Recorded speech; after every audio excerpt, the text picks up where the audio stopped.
Good evening students. Standard 9th இருக்கிற students எல்லாருமே நம்ம ரிவைஸ் பண்ற போற டாபிக் என்னன்னா ட்ரிக்னாமெட்ரி. இங்கிலீஷ்ல ட்ரிக்னாமெட்ரின்னு சொல்லுவோம், தமிழ்ல முக்கோணவியல் சொல்லுவோம். சரியா? சோ இப்போ உங்களுக்கு இந்த டாபிக் படிக்க ஈஸியா இருக்கா கஷ்டமா இருக்கானா? மேக்சிமம் நம்பர் ஆஃப் ஸ்டூடெண்ட்ஸ் கொஞ்சம் கஷ்டம் தான் படுவீங்க. ஏன்னா இது வரைக்கும் இந்த கான்செப்ட நம்ம ஃபர்ஸ்ட் ஸ்டாண்டர்ட்ல இருந்து 8th வரைக்கும் நம்ம படிச்சதே கிடையாது. சோ ஒரு விஷயத்த புதுசா படிக்கும் போது பிகினிங்ல நம்ம கொஞ்சம் ஸ்ட்ரகிள் பண்ணதான் செய்வோம். சரியா? சோ அதை என்னது ரிப்பீட்டடா ப்ராக்டிஸ் பண்றதுனாலயும் அதை ஈஸியா புரிஞ்சுக்கலாம், இல்ல ஷார்ட்கட் மெத்தட் தெரிஞ்சுக்கிறதுனாலயும் அதை நம்ம ஈஸியா புரிஞ்சுக்கலாம். ஓகேவா?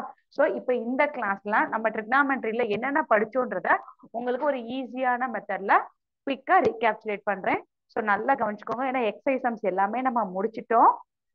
சப்போஸ் இப்ப நம்ம 9th இந்த சாப்டர் பிடிக்கல டீச்சர், வேணா நான் ஒமிட் பண்ணலாம்னா பண்ணலாம், தப்பே கிடையாது. கண்டிப்பா 9th பாஸ் பண்ணுவோம்.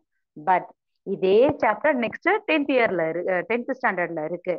அப்ப நம்ம இந்த சாப்டரை ஒமிட் பண்ணோம் அப்படின்னு சொன்னா 10th ஸ்டாண்டர்ட்ல மார்க் வருமா? வராதுல்ல, கண்டிப்பா மார்க் கம்மியாகும்ல. சரி, நம்ம 9th ஸ்டாண்டர்ட்ல ஒமிட் பண்ணிட்டோம், பாஸ் பண்றோம். 10th ஸ்டாண்டர்ட்ல சப்போஸ் நம்ம ஒமிட் பண்ணாலும் பாஸ் பண்ண சான்சஸ் இருக்கு, ஆனா கண்டிப்பா மார்க் வராது. ஆனா இதே சாப்டர் 11th இருக்கு, 12th இருக்கு. அப்ப 9th படிக்க நம்ம இப்ப வேணான்னு சொல்லி நம்ம மைண்ட் செட் பண்ணா அடுத்த படிக்க போற 3 வருஷமுமே அது கஷ்டமான சாப்டராவே மைண்ட்ல செட் ஆயிரும். சரியா? சோ அதனால தெளிவா சொல்றேன், ஸ்டாண்டர்ட் 9, 10, 11 and 12. ஸோ 4 வருஷம் ஒரு சாப்டரை பத்தி நம்ம படிக்க போறோம்னா அது முக்கியமான கான்செப்டா இருக்குமா இல்லையா? நீங்களே சொல்லுங்க. கண்டிப்பா முக்கியமான கான்செப்டா இருக்கும். அப் டு 12th ஸ்டாண்டர்ட் வரைக்கும் கிடையாது, நம்ம அடுத்து படிக்க போற காலேஜா இருந்தாலும் சரி. ஸோ எந்த குரூப்ஸ் எடுத்தாலும் இதுல முக்கியமானது இருக்கும். சொல்ற விஷயம் புரியுதா? ஸோ இவ்வளவு முக்கியமான சாப்டர் ஜஸ்ட் லைக் தன் சொல்லி நம்ம என்ன செய்யக்கூடாது, ஒமிட் பண்ணக்கூடாது. ஸோ எப்படி படிக்க போறோம்னு சொல்லி பாத்துருவோமா? சரி, நல்லா கவனிச்சுக்கோ. ட்ரிக்னாமெட்ரியில நம்ம பார்க்க போறது ஃபர்ஸ்ட் இன்ட்ரோடக்ஷன் தான், நான் எல்லாத்துக்குமே இந்த எக்ஸ்பிளைன் பண்றேன். சரி, A B C is a right angle triangle அப்படின்னு சொல்லி சொல்றேன்ப்பா. draw ABC is a right angle triangle சொல்லி சொன்னா இதுக்கு நான் படம் வரையணும். ஏன்னா லெட்டர்ஸ் கொடுத்துருக்காங்க ABCன்னு சொல்லி ஒரு முக்கோணம் வரைய சொல்லியிருக்காங்க. ஸோ இது என்ன டைப் ஆஃப் முக்கோணம் அப்படின்னா செங்கோண முக்கோணம். இங்கிலீஷ்ல ரைட் ஆங்கிள். ரைட் ஆங்கிள்னா என்ன அர்த்தம்? 90 டிகிரி இருக்கிறதுக்கு பேரு தான் செங்கோண முக்கோணம்.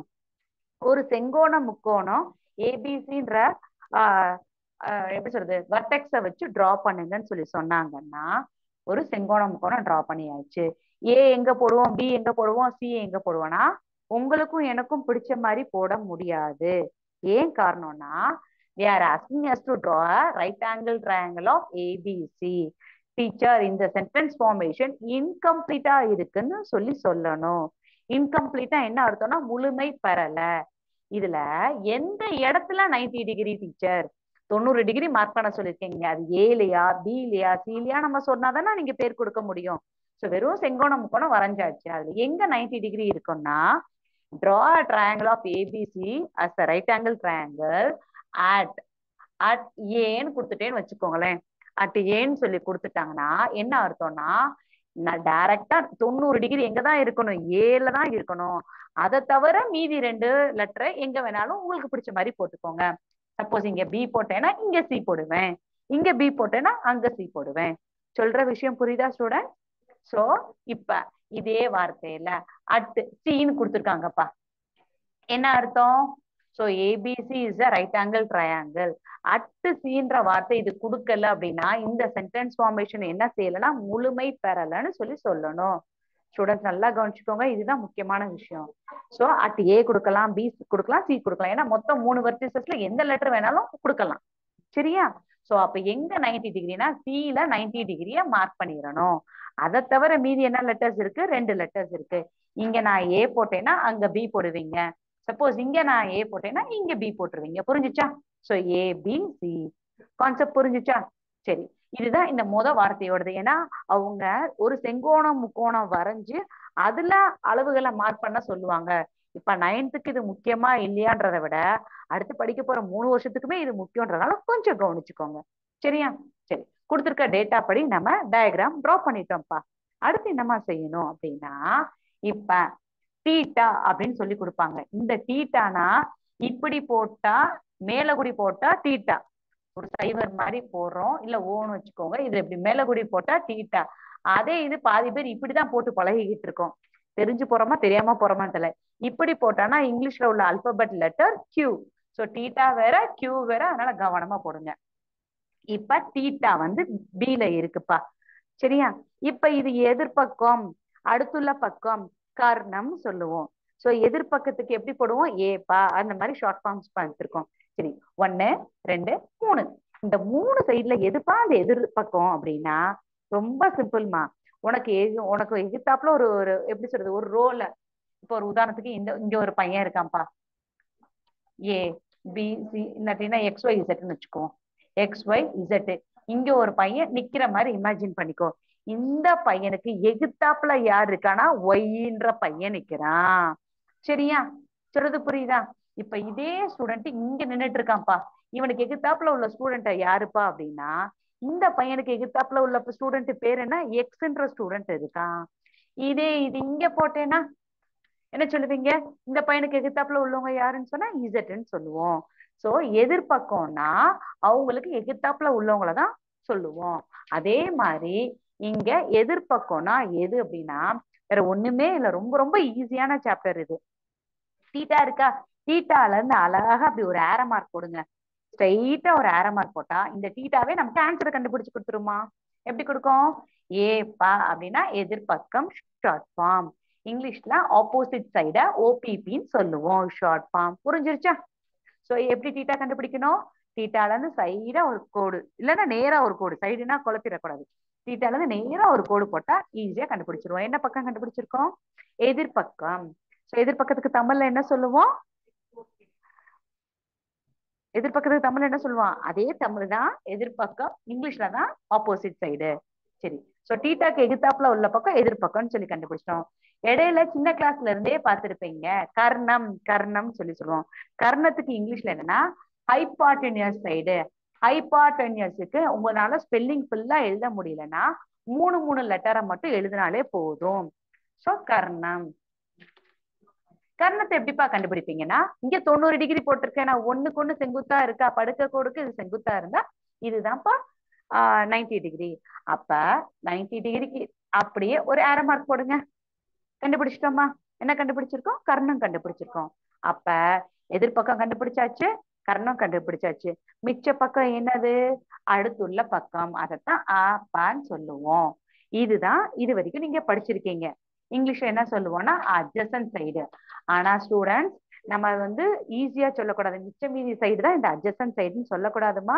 இந்த சம்மோ, ஏன்னா நெக்ஸ்ட் இயர் நான் 10th லீவும் சேர்த்து தான் நான் வெயிட்டேஜ் கொடுக்குறேன். இந்த அடுத்துள்ள பக்கம் மிச்ச மீதி பக்கம்னு சொல்றது ஈஸியா சொல்லிட்டு போயிருவோம். ஆனா ஒரு கோணமானி, அதாவது ப்ரொடெக்டரை, இப்ப ஒரு ரீசன் சொல்லியே சொல்றேனே. இப்படி ஒரு கோடு இருக்குப்பா, இந்த இடத்துல பி இருக்குப்பா, ஒரு 60 டிகிரி மார்க் பண்ண முடியும்னா கோணமானி வந்து இப்படித்தானே இருக்கும். டாட்டர்ல வச்சிருப்போமா? இப்படி இருக்குமா? சோ இந்த இடத்துல இதுதான் பேஸ். பேஸ்னா கோணமணிய அந்த பிளாக் கலர் லைன்ல மார்க் பண்றதுக்குரிய இடம் இங்கதான் ஹோல்ட் பண்ணுவோம். சோ இங்க வச்சாதான் இந்த ஆங்கிள் மார்க் பண்ண முடியும். ஒரு 60 டிகிரி மார்க் பண்ண சொல்றேன்னா இப்படி மார்க் பண்ணுவோம். கரெக்டா? சப்போஸ் இந்த கோடே இல்ல, கோணமணியை வச்சு 60 டிகிரி மார்க் பண்ணா டீச்சர் எங்கதான் நான் வைக்கிறது? Where should I have to hold the compass? ப்ரொடெக்டரா? காம்பஸ்ன்றது வேற, ப்ரொடெக்டர்ன்றது வேற. இத வந்து நம்ம கோணமானினா இங்கிலீஷ்ல என்ன சொல்லுவோம்னா ப்ரொடெக்டர்னு சொல்லுவோம். So where should I have to hold the ப்ரொடெக்டர்னா இந்த கோடு இல்லாம நம்ம ஹோல்ட் பண்ண முடியாது. ஸோ இந்த 90 டிகிரி மார்க் பண்றதுக்கும் இந்த தீட்டால எந்த ஆங்கிளா வேணாலும் இருக்கட்டும், அதை மார்க் பண்றதுக்கும் இந்த இடம் தான் பேஸ். ஸோ அந்த பேஸுக்கு தான் நம்ம என்ன சொல்றோம்னா அடுத்துள்ள பக்கம்னு சொல்றோம். புரிஞ்சிருக்கா? நான் சொல்ற அர்த்தம் புரியுதா? சப்போஸ் கான்செப்ட் புரிஞ்சா நீங்க எஸ் மேம் அப்படின்னு சொல்லி சேட் பண்ணுங்க, இல்லைன்னா தம்ப் இம்ப்ரெஷன் காமிங்க புரியுது டீச்சர் அப்படின்ட்டு. சோ திருப்பி சொல்றேன், எப்படி எதிர்பக்கம் கண்டுபிடிச்சோம்? எதிர்பக்கம் எப்படி கண்டுபிடிச்சோம்? ஒரு டீட்டா போட்டோம், டீட்டாக்கு நேரா கோடு போட்டோம்னா எப்படி கண்டுபிடிச்சோம்? எதிர்பக்கத்தை கண்டுபிடிச்சிட்டோம்ப்பா. டீட்டா போட்டு டீட்டாக்கு எதிர்த்தாப்புல கோடு போட்டோம்ப்பா. அடுத்து அடுத்து ஒரு கர்ணத்தை எப்படி கண்டுபிடிச்சோம்? கர்ணம்னா ஹைபாட்டனியஸ். சோ கர்ணத்தை எப்படி கண்டுபிடிச்சோம்? 90 டிகிரிக்கு நேரா ஒரு அம்புக்குறி போடணும்ப்பா. சரியா? 90 டீட்டாக்கு நேரா கோடு போட்டா எதிர்பக்கம் கண்டுபிடிக்கிறோம். 90 டிகிரிக்கு நேரா கோடு போட்டோம்னா கர்ணத்தை கண்டுபிடிக்கிறோம். சோ லாஸ்ட் சைடு என்ன சொல்லுவோம்? அடுத்துள்ள பக்கம்னு சொல்லுவோம், அட்ஜசன்ட் சைடுன்னு சொல்லுவோம். இல்ல அப்படின்னா it is a base line for angle and theta. இந்த லைனை வச்சுதான் நான் என்ன செய்ய போறேன்? 90 டிகிரி மார்க் பண்ணுவேன், தீட்டாவும் மார்க் பண்ணுவேன். அப்ப எவ்வளவு முக்கியமான பக்கம். சோ மிச்ச மீதி பக்கம் அடுத்துள்ள பக்கம்னு சொல்லலாமா? இல்ல ஒரிஜினல் ரீசன் என்ன செய்யணும்? இதுதான். புரிஞ்சிருச்சா? சொல்ற விஷயம் புரிஞ்சிருக்கா? எப்படி படிக்கணும்ட்டு திருப்பி சொல்லணுமா? ஸோ சென்டென்ஸ் ஃபார்மேஷன்ல ABC is a right angle triangle அப்படின்னா இன்கம்ப்ளீட் சென்டென்ஸ் ஃபார்மேஷனா இருக்கு டீச்சர்னு சொல்லணும். ஏன்னா அட் பி அப்படின்ற வார்த்தையோ இல்ல அட்டுன்ற வார்த்தையோட எந்த லெட்டர் கனெக்ட் ஆகுதோ அங்கதான் 90 டிகிரி ஃபார்ம் ஆகுதுன்னு அர்த்தம். சரியா? அப்ப இங்கிலீஷ்ல என்ன சொல்லுவோம்? ரைட் ஆங்கிள் ட்ரையாங்கிள் சொல்லுவோம். தமிழ்ல செங்கோண முக்கோணம்னு சொன்னோம். சரி, அடுத்து ஒரு செங்கோண முக்கோணம் போட்டாச்சு. எங்கெங்கெல்லாம் லெட்டர் வரும்ன்றது உங்களுக்கு தெரியும்ல. அந்த அட்டுன்னு முடிகிற வார்த்தை எங்கேயோ அங்கதான் கொடுத்துக்கணும், 90 டிகிரி போடணும். ஸோ தமிழ் மீடியம் புக்லயுமே என்னது ஏபிசியை வச்சு ஏபிசின்ற வெர்டிசஸ் வச்சு ஒரு செங்கோண முக்கோணம் டிரா பண்ணுங்கன்னா எங்க செங்கோண முக்கோணம் இருக்குன்ற எழுத்து கொடுத்துருக்கணும்ன்றத கவனிச்சுக்கோ. சரியா? நெக்ஸ்ட் என்ன பார்த்தோம் அப்படின்னா இந்த தீட்டா.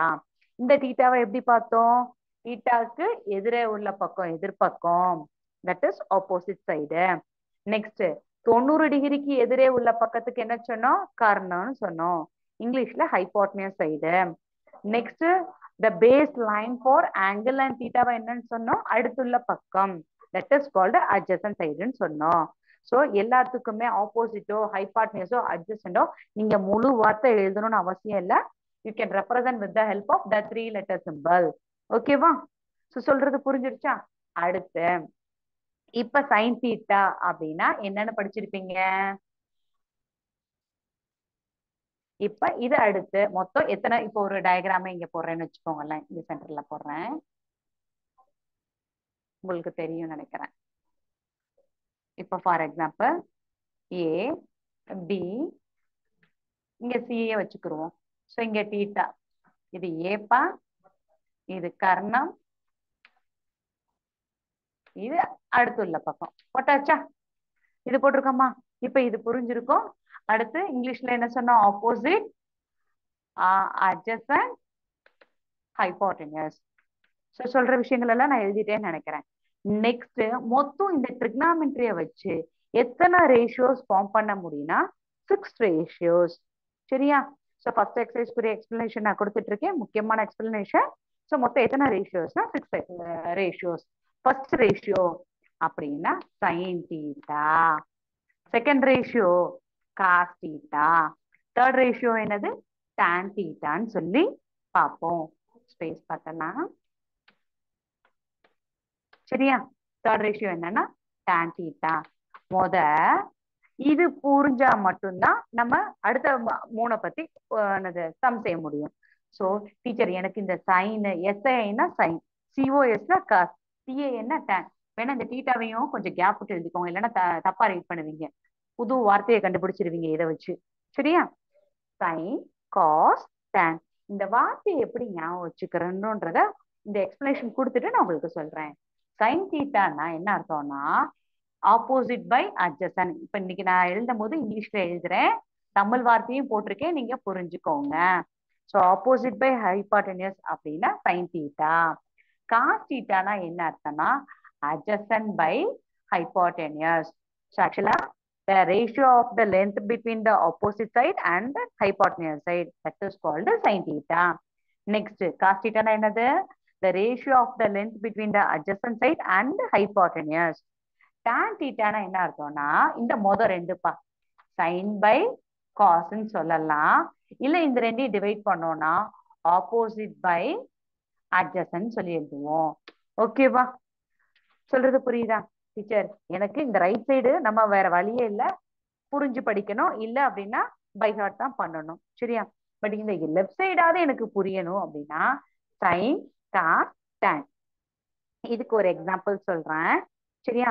சோ இது வந்து இப்ப மாசம் மாசம் நான் ஒரு மாசத்துக்கு நான் வேலைக்கு போறேன். சரியா?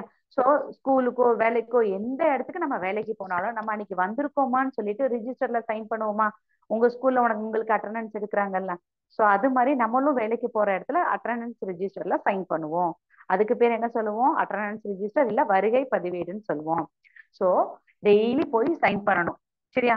டெய்லி போய் சைன் பண்ணானா எனக்கு மாசம் என்ன கிடைக்கும்? பணம் கிடைக்கும். காசு. காசு. டெய்லி போய் சைன் பண்ணாதான் எனக்கு காசு கிடைக்கும். அந்த காசு கிடைச்சா மாசம் மாசம் நான் சம்பாதிக்கிறேன்னா அதே நிலைமையில இருப்பேன்னா இல்ல கொஞ்சம் கொஞ்சமா நான் இம்ப்ரூவ்மெண்ட் ஆகி சம்பளமும் கூடும், என் லைஃப் ஸ்டைலும் மாறுமா? சோ அதை ஞாபகம் வச்சுக்கோங்க. நான் டெய்லி வேலைக்கு போறேன். சரியா? டீச்சர் டெய்லினா சனி ஞாயிறுலாம் லீவ் இருக்கானா போய்க்கோங்க, ஒன்றும் பிரச்சனை கிடையாது. சோ நான் டெய்லி ரிஜிஸ்டர்ல சைன் பண்ணியாதான் எனக்கு மாசத்துக்கு காசு கிடைக்கும். சைன் பண்ணாதான் எனக்கு காசு கிடைக்கும். காசு கிடைச்சாதான் லைஃப்ல என்ன கிடைக்குது? ஒரு டேர்னிங் பாயிண்ட். சோ அதனால இந்த வார்த்தையை ஈஸியா புரிஞ்சுக்கிறலாமா? எங்க ஞாபகம் வச்சு சொல்லுங்க. டெய்லி போய் நான் ரிஜிஸ்டர்ல சைன் பண்ணனாதான் எனக்கு மாசத்துக்கு ஒரு தடவை காசு கிடைக்கும், சம்பளம் கொடுப்பாங்க. சரியா? இல்ல மாசத்துக்கு ஒரு தடவை காசு கிடைச்சா எனக்கு என்ன கிடைக்கும்? லைஃப்ல ஒரு டேர்னிங் பாயிண்ட் கிடைக்கும். அந்த டேர்னிங் பாயிண்ட் தான் tan கிடைக்கும்னு சொல்லி புரிஞ்சுக்கோங்க. சோ இடது பக்கம் இந்த 3 எழுதிருங்க. ஸ்டூடெண்ட்ஸ் எப்பயுமே ஆறையுமே ஒரே சைடா எழுதாதீங்க. ஏன்னா திருப்பி திருப்பி கன்ஃபியூஷன் ஆகும். லெஃப்ட் சைடு 3 எழுதிருங்க, அடுத்து ரைட் சைடு 3 என்னன்றத சொல்றேன். சோ ரைட் சைடு என்னது? கொசிகன் தீட்டா. அதுலதான் ஸ்டார்ட் பண்ணும். கொசிகன் தீட்டா. அதுல பாதி வார்த்தை என்னது?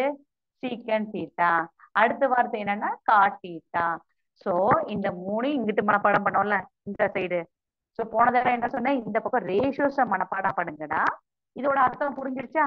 இப்ப அப்படியே உல்டாவா வார்த்தையை மனப்பாடம் பண்ணுங்கடா, இதோட தலைகிழி எடுத்தா ஆன்சர் வந்துருச்சு.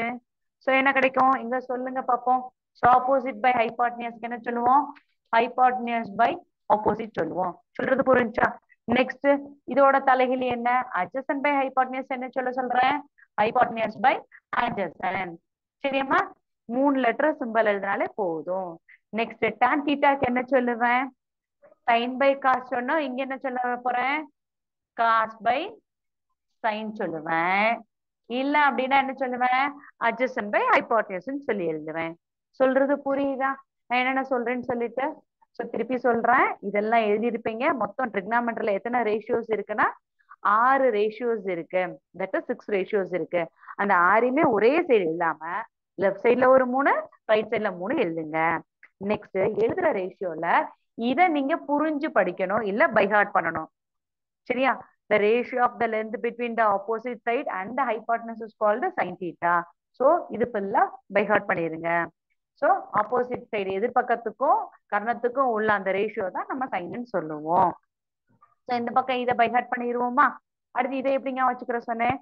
நான் படிச்சு முடிச்சுட்டு எல்லாரும் வேலைக்கு போகணும்னு தான் ஆசைப்படுவோம். சரியா? வேலைக்கு போனா நம்ம வந்திருக்கோமா இல்லையா அந்த ஆபீசர்ஸ்க்கு எப்படி தெரியும்? டெய்லி சைன் பண்ணணும். That is sine theta. Sign பண்ணோடனே மாசத்துக்கு என்ன கிடைக்கும்? எனக்கு காசு கிடைக்கும், அதான் பணம் கிடைக்கும். சரியா? அந்த பணம் கிடைச்சோம்னா லைஃப் ஸ்டைல் டோட்டலா மாறுமா? கொஞ்சம் கொஞ்சமா சேஞ்சஸ் ஆகுமா? நல்ல ஒரு இம்ப்ரூவ்மெண்ட் ஆகுமா ஃபேமிலியில? ஸோ அதனாலதான் சைன் காஸ் டான்னு சொல்லி கொடுத்துட்டேன்.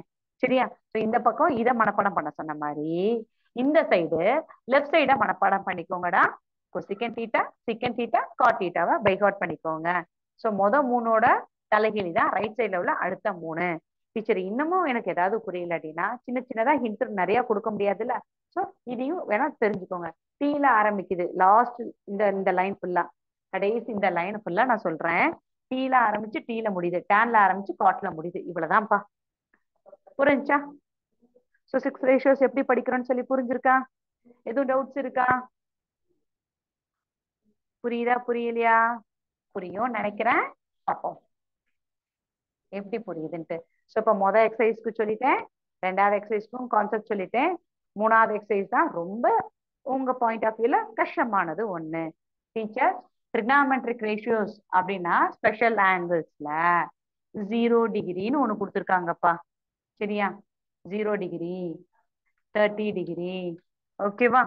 45 degree, 30 degree, 45 degree, 60 degree and 90 degree கொடுத்துருக்காங்கப்பா. இதுக்குரிய மதிப்பு படிக்கிறதா டீச்சர் ரொம்ப கஷ்டமா இருக்கு அப்படின்னா இன்னையில இருந்து இந்த செகண்ட்ல இருந்து நீங்க ஒரி பண்ணவே தேவையில்ல. இருக்கிற ரொம்ப ஈஸியான மெத்தடு. என்ன மெத்தட்னு சொல்லிடவா? ஃபர்ஸ்ட் ஒரு வட்டம் போட்டுக்கோங்க. ஃபர்ஸ்ட் என்ன செய்ய சொல்றேன்? ஒரு வட்டம் போடணும். சோ வட்டம் வந்து என்ன ஷேப்ல இருக்கு? ஜீரோன்னு சொல்லுவோமா? அப்ப ஜீரோ போட்டுக்கோ. சரியா? அடுத்து இந்த வட்டத்தை நாலா பிரிங்க. சரியாம்மா? Divide the first. I am asking you to draw a circle. The circle is look like a zero, so I can write it as zero. சரியா? Next, divide the circle into four quadrant. Four quadrant means as what? தமிழ்ல 4 கால் பகுதியா பிரிங்கப்பா. சரியா? அடுத்து இந்த 4 கால் பகுதியில ஏதாவது ஒரு பகுதியை நீங்க ஷேட் பண்ணுங்கப்பா. இத எப்படி பின்னத்துல எழுதுவீங்க? How will you represent this diagram as a fraction னா 1/4. Yes or no? We are capable of writing the answer as what? 1/4. What does it mean? 4 குவாட்ரண்ட்ல, தட் இஸ் 4 கால் பகுதியில ஒரே ஒரு பகுதியை தான்ப்பா நான் ஷேட் பண்ணியிருக்கேன். ஸோ 1/4ன்னு சொல்லுவோம். சரிப்பா. நெக்ஸ்ட் இன்னொரு ஒரு குவாட்ரண்ட் ஷேட் பண்ணுங்கப்பா. டீச்சர் இதை எடுத்தோன்னே எதிர்பக்கம் தான் எடுக்கணுமா? அப்படி எல்லாம் கிடையாது, எது வேணாலும் எடுத்துக்கலாம். அப்ப அதை எப்படி எழுதுவோம்? 2/4ன்னு எழுதுவோமா? ஏன் 1 2 3 4 கால் பகுதியில நான் 2 ஷேட் பண்ணியிருக்கேன். அப்ப 2/4 எழுதுவோம். அடுத்து என்ன செய்வோம்? வேற ஏதாவது ஒண்ணு ஷேட் பண்ணுங்கப்பா. அப்ப 3/4 போடுமா? 4 கால் பகுதியில 3 ஷேட் பண்ணியிருக்கேன். லாஸ்டா எங்க நீங்களே சொல்லிருங்க பாப்போம். 4ஆவதையும் ஷேட் பண்ண நான் என்ன போடுவேன்? 4/4 போடுவேன். கரெக்டா? சொல்றது புரியுதா? ஓகே, நல்லா கவனிச்சுக்கோங்க. திருப்பி ஒரு தடவை சொல்றேன். இப்ப நம்ம படிக்கிற கான்செப்ட் 9th ஸ்டாண்டர்ட் கான்செப்ட் தான். ஆனா 9th standard concept 9th standard மெத்தட்ல நம்ம படிக்கல. ஆக்சுவலி இதோட ஒரிஜினல் டெரிவேஷன் எப்படி படிக்கணும் டெக்ஸ்ட் புக்ல டீட்டெயில்டா கொடுத்துருக்காங்க. நீங்க அதை கோ த்ரூ பண்ணாலே புரிஞ்சிடும். சப்போஸ் அதுவும் புரியலன்றதுக்குரிய ஷார்ட்கட் தான் இப்ப உங்களுக்கு நான் இதை சொல்லி கொடுக்குறேன். என்ன செஞ்சேன் குட்டர்ஸ்? சொல்லுங்க. ஒரு சர்க்கிள் போட்டேன். இந்த சர்க்கிள் எப்படி இருக்கு? It is look like a zero, so I can start writing 0. Next, you are supposed to divide the circle into how many quadrants? 4 quadrants. So you can shade any one of the quadrant. How will you represent this thing in the fraction form? I can write it as 1/4. Next, other than this, you can shade any other quadrant. So here, now I want to shade this portion. I can write it as 2/4. And then the third portion becomes 3/4. Fourth part becomes 4/4. சரியா? இது வரைக்கும் உங்களுக்கு doubts இருக்காதுன்னு நினைக்கிறேன். சரி, இப்ப போட்டதுல 0 இருக்கு, 1/4 இருக்கு. 2/4 சிம்பிளிஃபை பண்ண முடியுமா? சுருக்க முடியுமானா எஸ். எப்படி எழுதுவோம்? O 2 2, E 2 4. That is 2/4 can be written in the simplest form of 1/2. Next 3/4 simplify பண்ண முடியாது. And then we will move on to the last part. 4/4 simplify பண்ண என்ன வரும்? We can write it as 1/1. ஓகேவா? சொல்றது புரியுதா? இந்த போர்ஷனும் இந்த போர்ஷன் இந்த ரேஷியோஸும் சிம்பிளிஃபை பண்ண முடியும். அப்ப என்ன எழுதியிருக்கோம்? 0, 1/4, 1/2, 3/4 and 1. இது வரைக்கும் உங்களுக்கு எதுவும் டவுட்ஸ் இருக்காதுன்னு நினைக்கிறேன். சரியா? இல்ல திருப்பி சொல்லிடுறேனுமா? சரி, இப்போதைக்கு நான் கண்டினியூ பண்றேன். லாஸ்ட் ரீகேப்சுலேஷன்ற பார்ட்ல திருப்பி ஒரு தடவை கூட சொல்லிடுறேன். ஸோ இது வரைக்கும் நம்ம படிச்ச கான்செப்டை 9th ஸ்டாண்டர்ட் கான்செப்டை எந்த ஸ்டாண்டர்டோட கனெக்ட் பண்ண சொல்றேன்? 4th 5th ஸ்டாண்டர்ட்ல படிச்ச மெத்தடோட கனெக்ட் பண்ணிட்டோம்ப்பா. நெக்ஸ்ட் இதுக்கு ஸ்கொயர் ரூட் எடுங்க. இது வரைக்கும் நம்ம செஞ்ச எல்லாத்துக்கும் என்ன செய்ய சொல்றேன்? ஸ்கொயர் ரூட் எடுங்க. எங்க இந்த ஸ்கொயர் ரூட் கான்செப்ட்ஸும் உங்களுக்கு ஓரளவு பேசிக் தெரியும்ல? ஓரளவு தெரியும் கண்டிப்பா. ஸோ ஸ்கொயர் ரூட் ஆஃப் 0 என்ன வரும்? எங்க யோசிச்சு சொல்லுங்க.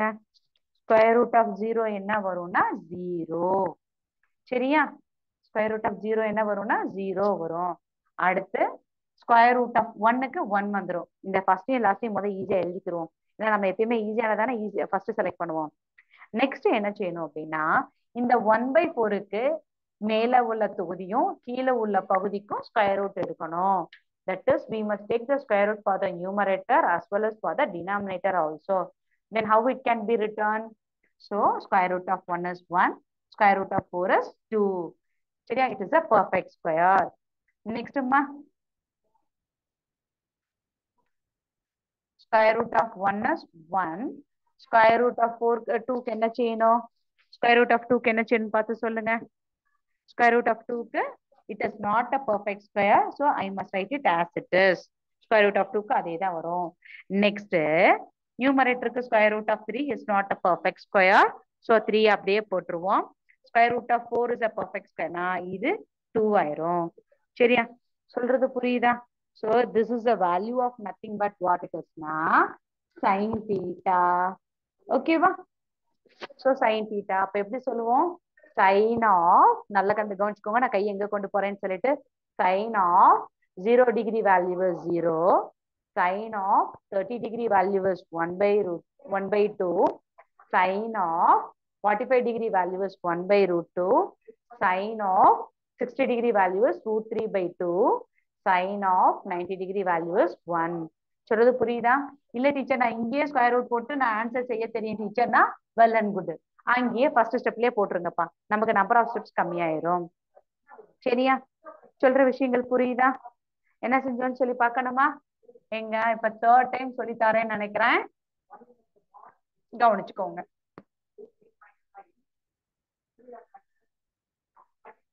என்ன செய்வோம்? சர்க்கிள் போட்டாச்சு. சர்க்கிளுக்கு 0 ஷேப்ன்றதுனால 0 போட்டிருக்கோம், look like 0.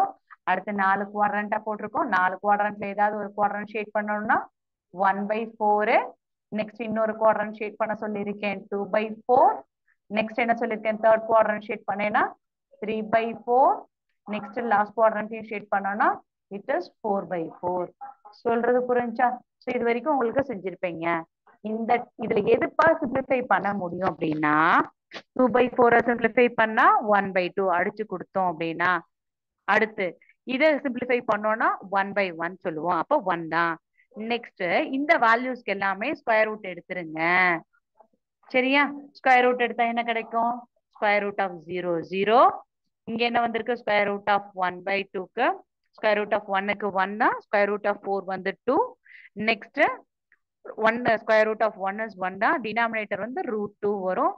Next √3 is not a perfect square. So அதனால அப்படியே எழுதுறோம். டினாமினேட்டர்ல வந்து √4 வந்து பர்ஃபெக்ட் ஸ்கொயர். ஸோ 2 வந்துடும். ஸ்கொயர் ரூட் ஆஃப் 1க்கு 1 தான். This is a value of nothing but sin theta. சரியா? This is a value of nothing but sin theta. So sin of 0 degree is 0. Sin of 30 degree is 1/2. Sin of 45 degree is 1/4. கை கொண்டு போய் பழகுங்க. Sin of 60 degree is √3/2. Sin of 90 degree value is 1. புரிஞ்சிருச்சா? Next cos theta பா. sin thetaன்ற ஒன்ன மட்டும் தான் உங்களை நான் படிக்க சொல்லிருக்கேன். அவ்வளவுதான். என்டையர் ட்ரிகனாமெட்ரிக் டேபுலர் காலமும் ஓவர். ஸோ 9th ஈஸியா படிச்சிடலாம். ஸோ cos thetaனா என்னன்னா இப்படி ஒரு ஆரோ மார்க் இண்டிகேஷன் போடுங்க. ஸோ sin thetaவோட ரிவர்ஸ் ஆர்டர் எங்க சொல்லுங்க பாப்போம்.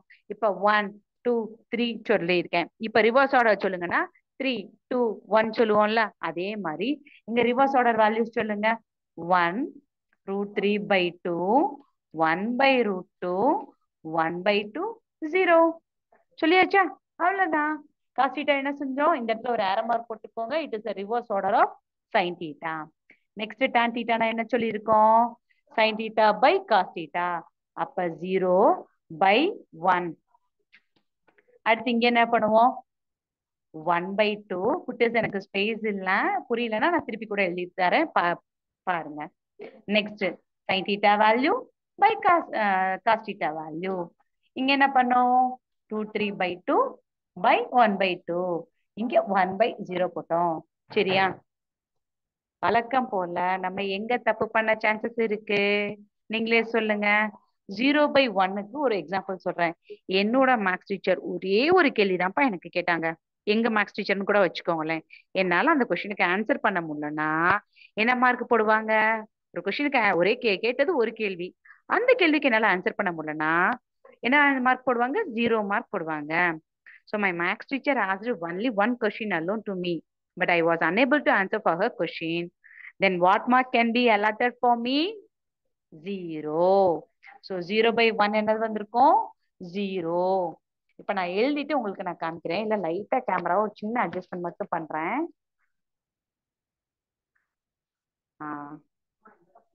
லாஸ்ட் ஸ்டெப்புக்காக தான். சரியா? 0/1 is 0. இந்த டினாமினேட்டரும் இந்த டினாமினேட்டரும் கேன்சல் ஆனா எப்படி எழுதுவோம்? 1/√3 எழுதுவோம். இங்க என்டையர் வேல்யூ கேன்சல் ஆனா 1 போடுவோமா, தட் இஸ் 1 தான். நெக்ஸ்ட் இந்த டினாமினேட்டரும் கேன்சல் ஆயிடுச்சுன்னா சோ √3 இருக்கும். டினாமினேட்டர் 1 போட்டாலும் ஒண்ணுதான், போடலாட்டினாலும் ஒண்ணுதான். சரியா? சோ √3னே போட்டுக்கோங்க. இந்த 1/0 என்னப்பா இருக்கும் அப்படின்னா, இந்த ஃபர்ஸ்ட்டுக்கும் லாஸ்ட்டுக்கும் தான் கன்ஃபியூஷனா இருக்கும். ஸோ இந்த 1/0 எப்படி ஞாபகம் வச்சுக்கணும்னா, இன்னைக்குதான்ப்பா நான் 9th ஸ்டாண்டர்ட் போயிருக்கேன், இல்ல இன்னைக்குதான்ப்பா நான் 10th ஸ்டாண்டர்ட் போயிருக்கேன், இன்னைக்குதான் என் லைஃப்ல 10th ஸ்டாண்டர்டோட முதல் நாள் அப்படின்னா, நம்மளால போர்டு எக்ஸாம் போக முடியுமா? ஒரு வருஷம் படிச்சாதானே போர்டு எக்ஸாம்க்கு நம்மள அனுப்புவாங்க. சோ நான் இது வரைக்கும் மேக்ஸ் எக்ஸாம் ஆனுவல் எக்ஸாமுக்கு நான் போகவே இல்லை. இன்னைக்கு தான் லைஃப்ல first day 10th standard. But நான் இத இப்படி சொல்லலாமா? இன்ன வரைக்கும் நான் ஆனுவல் எக்ஸாம் எழுதல, பட் ஐ காட் சென்டம் இன் மேக்ஸ்ன்னு சொல்ல முடியுமா? இப்படி ஒரு கேஸை நம்மளால டிஃபைன் பண்ண முடியாது. கேள்வியே கேட்கல, ஆனா நான் 100க்கு 100 வாங்கிட்டேன், நான் பரீட்சையே எழுதல, நான் என்னது 100க்கு 100 வாங்கிட்டேன்னு சொல்ல முடியுமா? இப்படி ஒரு விஷயத்தையே நம்மளால டிஃபைன் பண்ண முடியாது. அதனாலதான் நாட் டிஃபைன். நாட் டிஃபைனோட ஷார்ட் ஃபார்ம் என்டி. இது என்ன தீட்டா? டான் தீட்டான்னு சொல்லுவோம். சொல்ற விஷயங்கள் புரியுதா? சோ இது வரைக்கும் நம்ம பார்த்தது ஸ்பெஷல் ஆங்கிள்ஸ். ஸ்பெஷல் ஆங்கிள்ஸ்னா வேற ஒண்ணும் இல்ல, அதையும் நான் சொல்லிடுறேன். சோ இப்ப பார்த்தது என்னன்றத சொல்லிடுறேன். ஸ்பெஷல் ஆங்கிள்ஸ்னா என்னென்ன? 0 டிகிரி, 30 டிகிரி, 45, 60 அண்ட் 90 டிகிரிஸ்க்குரிய ஃபர்ஸ்ட் 3 ரேஷியோஸ். சரியா? sin theta, cos theta, tan theta பார்த்திருக்கோம். டீச்சர் மீதி உள்ள 3 ரேஷியோக்கு என்ன பண்ணோம்னா, நம்ம லாஸ்ட்ல பார்த்தோம்ல, அதோட தலைகீழி எடுத்தா ரிமைனிங் 3 கிடைச்சிரும். சொல்ற விஷயங்கள் புரியுதா? எதை எப்படி படிக்கணும், என்ன செய்யணும்னு சொல்லிட்டு. சாரி, ஒன்ஸ் அகேன் கேமராவை பழைய மோடுக்கு சுவிட்ச் ஓவர் பண்ணிட்டேன். ஓகே. சோ இப்ப நம்ம என்னென்ன விஷயங்கள் பார்த்திருக்கோம்? இப்ப sin theta, cos theta, tan theta ஓட ரேஷியோஸ் பார்த்துட்டோம். ஸோ இந்த 3 தெரிஞ்சாலே அது வந்து ஸ்பெஷல் ஆங்கிள்ஸா இருந்தாலும் சரி, இல்ல ட்ரிக்னாமெட்ரிக் ரேஷியோஸ் கான்செப்ட் எக்ஸசைஸ் இருக்கலாம், அதுவா இருந்தாலும் சரி. ஸோ இப்ப நம்ம திருப்பி திருப்பி ப்ராக்டிஸ் பண்ண வேண்டிய விஷயம் என்ன அப்படின்னா இதுதான். ஓகேவா?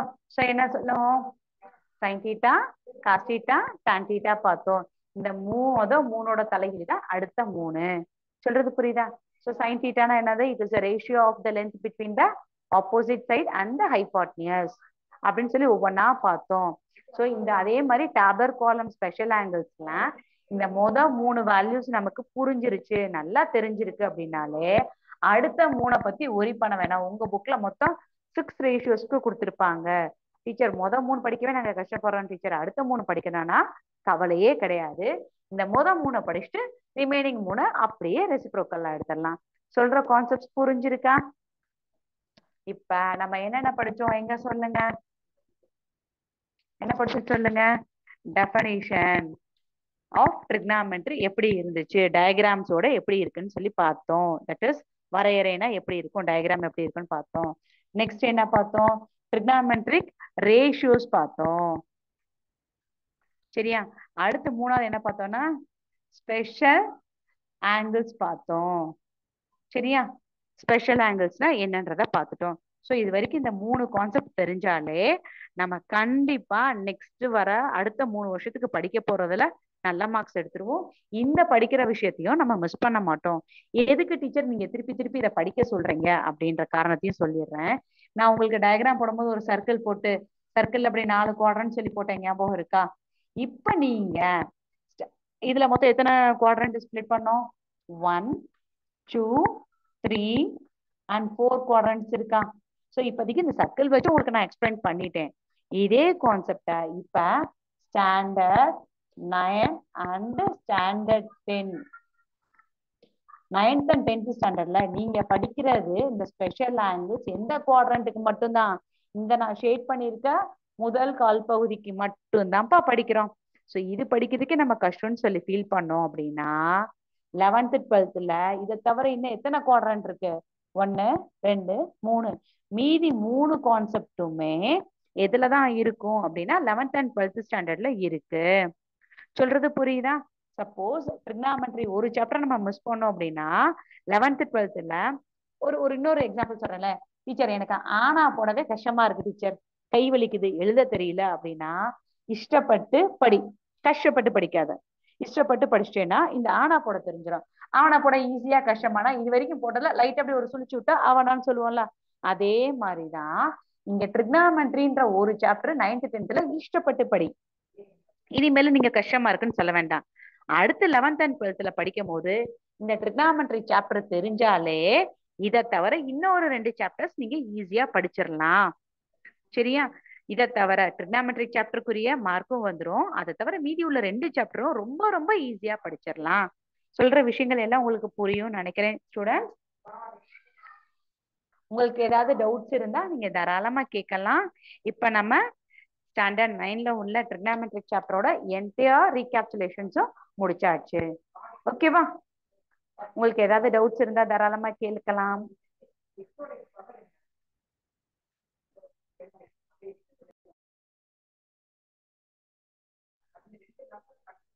எதுவும் டவுட்ஸ் இருக்கா? இல்லையா? அப்ப கிளாஸை வைண்ட் அப் பண்ணிக்கலாமா? Okay students, thank you to all. வாழ்க பாரதம், வெல்க தமிழகம், ஜெய் ஹிந்த்.